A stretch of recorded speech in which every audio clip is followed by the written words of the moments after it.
Stories The Path of Destinies, a hack and slashy choose your own adventure book. Stories The Path of Destinies tells the many stories of Reynardo, 25 to be exact. The game introduces itself with a hack and slash gameplay tutorial. There's beautiful levels waiting to be explored with chests full of crafting materials and enemies ready to be picked for their XP. When you've gathered enough materials for a weapon, you can go to a workbench and craft it or upgrade it. Fairly simple stuff, and as you defeat enemies you gain XP to level Reynardo up. When you level up, you can stop at an altar to learn a new skill such as dash or increase your health, as well as collect gems that give your weapons and skills a boost. The gameplay is super basic. On its own, nothing special at all. The magic in this game comes from the storytelling. Your entire journey is being narrated, and at the end of a level you get to make a choice. After doing this 4 times, you go through the final level and receive an ending.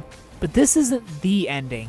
You used your choices to find out the truth about an artifact or a character. The pages flip backwards and the story starts again. Take your choices and strategically make other choices to uncover the truth about something else.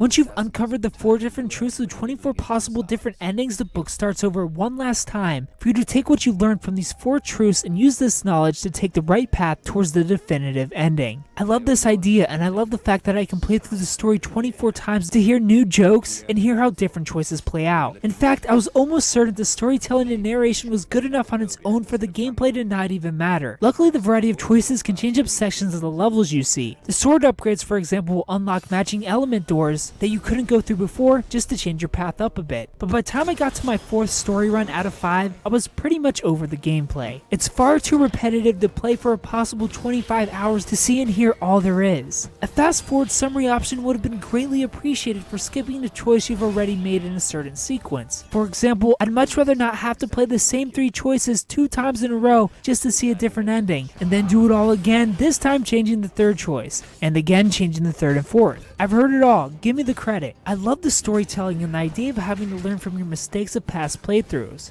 but ultimately there isn't enough in the gameplay department to keep me hooked long enough to see it all. I give Stories The Path of Destinies a 7.5 out of 10. If you played Stories The Path of Destinies, tell me what you thought about it down in the comment section below.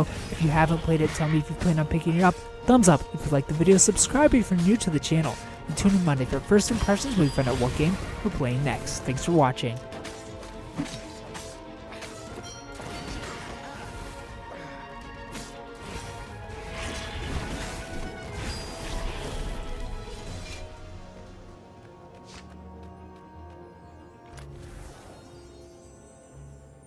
Magical jewel. Reynardo couldn't wait to find a workbench.